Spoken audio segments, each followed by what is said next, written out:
Mais après, vous allez sans doute me demander, mais à quoi ressemble le résultat? Est-ce que je peux vous fournir quelque chose? J'ai donc deux exemples à vous montrer. Un premier qui n'est pas de moi et un second qui est le fruit de mon travail. Donc le premier qui parlera sans doute à tout le monde. Il s'agit donc d'un graphe fait à partir des différents personnages des Misérables de Victor Hugo. Donc déjà, on voit que Jean Valjean est vraiment au centre de ce graphe. Et c'est même pour ça qu'il est le plus gros cercle. Il s'agit ici de Betweeness. Donc on voit qu'il est vraiment au cœur de l'histoire et au cœur des relations entre personnages. Ensuite, donc, ce qui est intéressant, c'est qu'en se penchant sur ce graphe, on peut voir donc, une correspondance entre les couleurs et l'importance des personnages dans les différents livres. Et donc enfin, je vais vous montrer donc du coup celui que j'ai fait. Hop. Donc ici, le degré moyen est de 36, le diamètre est de 6, la modularité est de 0,17. Donc on estime en général que la modularité, c'est la comparaison avec, enfin c'est la comparaison des différentes communautés que vous allez avoir si on les compare avec des communautés faites tout à fait au hasard. Elle est comprise entre -1 et 1. En général, une bonne modularité, on va estimer qu'elle est au-dessus de 0,3. Donc là, c'est une modularité qui est acceptable, mais pas suffisamment au point de l'utiliser de l'utiliser d'un point de vue professionnel. Et aussi, en faisant des calculs, je me suis rendu compte qu'il existait deux composantes connexes, c'est-à-dire deux composantes telles que tous les groupes sont reliés entre eux. Maintenant, vous allez me dire, très bien, mais pourquoi, en général, on voudrait utiliser de telles notions? La première, il s'agit donc de faire du ciblage de clients. C'est-à-dire, prenons donc le groupe en vert. Le groupe en vert est très intéressant car il s'agit donc de toutes les personnes que je vais suivre qui vont avoir un compte un peu plus professionnel, moins personnel. On Est-ce que... trouve notamment... Attends. Est-ce Ouais. que... Je te coupe, mais est-ce que t'as redit ce que c'était le graphe là? Parce que peut-être que du coup les gens ont oublié ou étaient pas là. Ah, je vais le redire. Donc ici, on trouve donc un graphe représentant donc les interactions entre mes différents donc, abonnés et abonnements. Donc ici en vert, on va voir donc les personnes que je vais suivre sur Twitter, avoir un compte plus professionnel que personnel. Notamment, on retrouve le compte de Matheory. Et donc, si jamais, je sais très bien que si jamais je veux vendre donc, un livre en mathématiques ou autre, ils vont être les personnes les plus potentiellement intéressées. Mais aussi, c'est ce qu'on va utiliser, donc notamment avec, enfin, ce que va utiliser Netflix et YouTube, lorsqu'on va vous proposer donc, du contenu. Donc, voilà, vous êtes susceptible d'aimer ce genre de contenu. Ce qu'on va faire, c'est qu'on va rentrer tous les utilisateurs dans des graphes, et grâce à ce que vous aimez, on va essayer donc de vous faire rentrer dans des communautés. Mais aussi, donc, comme je le disais, et c'était le cas lorsque j'étais en alternance, on va aussi l'utiliser pour savoir quelles sont les personnes à interroger. Par exemple, vaut-il mieux dépenser 100 000 euros à donner à un influenceur ou alors donner 10 000 euros à 10 plus petites, plus petits influenceurs? Et donc, un influenceur, ce n'est pas forcément quelqu'un donc, qui a fait de la télé-réalité ou autre, c'est quelqu'un donc qui a de l'importance, quelqu'un qui a soit un betweenness important, soit qui a justement une proximité importante.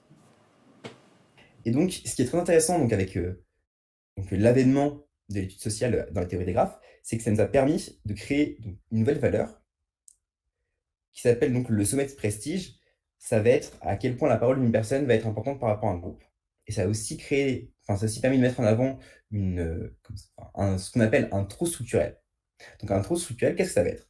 Ça va être, la plupart du temps, une absence de lien entre deux sommets, ou alors deux sommets reliés seulement par un seul.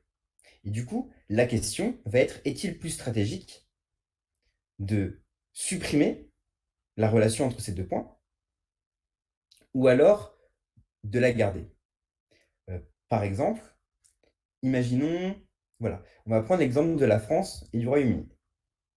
S'il n'y avait pas d'avion, le seul moyen de s'y rendre, enfin le moyen le plus simple, serait le tunnel sous la Manche.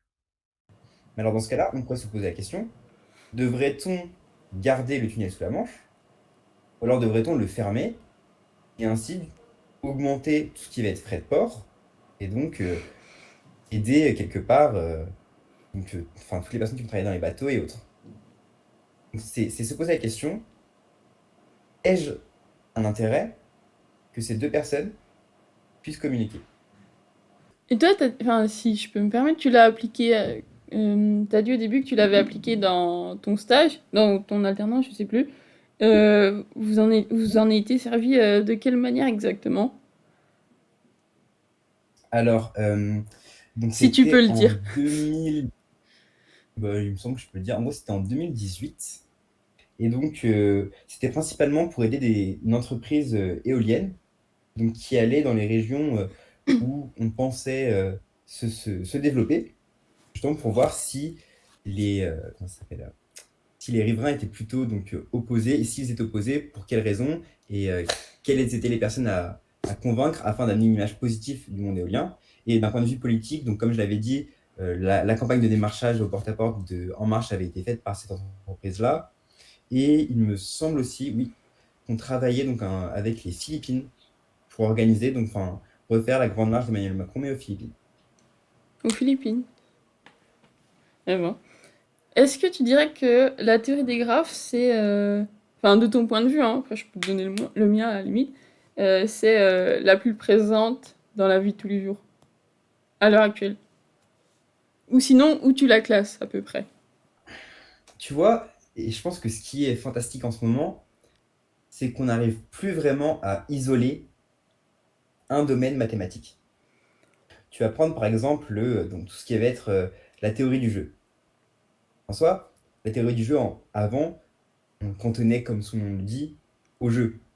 Et Mm. maintenant, on sait qu'on peut aussi l'utiliser dans tout ce qui va être En donc, les enquêtes économie, ouais. policières, Et en finance aussi. en finance aussi et autres. Donc maintenant, les domaines mathématiques sont bah, du coup de plus en plus liés. Mais bien sûr, si jamais tu vas dire dans la vie de tous les jours, comme dans les services qu'on va utiliser et autres, c'est omniprésent. Parce que, on Et l'a oui, pas. je dirais Ouais. que oui. Parce que, Alors, c'est ouais, vrai que c'est la une des. théorie des graphes, c'est, je sais pas, c'est Google Maps, c'est si tu veux aller quelque part, c'est les pubs sur YouTube, les pubs bah, sur ton ordi partout, du coup, enfin, C'est c'est vraiment au totalement final, faux. ouais, on se rend pas compte quand bah, on le sait pas, mais du coup, on a juste à un Bah, peu réfléchir, au final, on la voit partout. en fait, le problème, c'est que très souvent, on voit la théorie des graphes comme quelque chose donc, de totalement à part. Mm. La question qu'il faut se poser, c'est est-ce qu'il pourrait y avoir donc soit un réseau de neurones, soit de l'intelligence artificielle ou autre derrière? Si la réponse est oui, obligatoirement, il y a de la théorie des graphes. Et tu vois, Et donc, ouais. mais ça, une discussion qu'on n'avait jamais eue. Mais personnellement, ce qui m'a fait aller en probabilité, enfin en probastat pour être précis, c'est justement que je trouvais ça très élégant de représenter notre monde mathématiquement. Et c'est ce qui m'a fait aimer la théorie des graphes. La théorie des graphes, c'est vraiment essayer de créer des communautés qui sont les plus fidèles aux jeux de données qu'on te donne.